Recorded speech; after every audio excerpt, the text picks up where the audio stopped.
Hey Apex students, obviously this is not food for thought. We're actually just taking a 1 week break of that. Don't worry, we've got some great folks that'll be coming on very soon with some great food and some great thoughts. But I just wanted to share with you just a quick little devotion. Honestly, it's some words that I've needed in this week and thought you might too. So I just want to walk through this really quickly with you, kind of based on Psalm 136. In Psalm 136, in the chapter, every verse ends with His steadfast love endures forever, talking about our God, that His love would endure in all things. And there's a worship song that is based off this called One Thing Remains.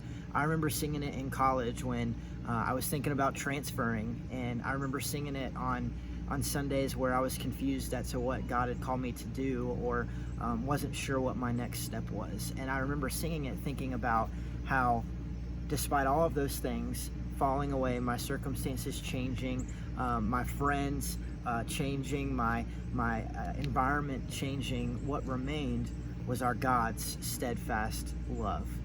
And in this verse, it starts, and it's just the psalmist is asking them to say, God, we thank you. Like, let's remember all that you've done. You're so good. Your steadfast love endures forever.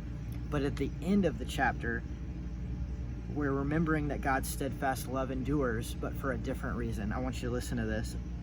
Starting in verse 23, it is He who remembered us in our low estate, for His steadfast love endures forever, and rescued us from our foes, for His steadfast love endures forever. He who gives food to all flesh, for His steadfast love endures forever. Give thanks to the God of heaven, for His steadfast love endures forever. Students, there's so much around us that is gone. I even think about a staple at Apex High, Coach Todd, who's taught there since I was there, just passing away unexpectedly. And he would have been something that, when I think of Apex High, I think of him. And, we mourn over losses like that. We mourn over things that have just seemed to go like that and are no more.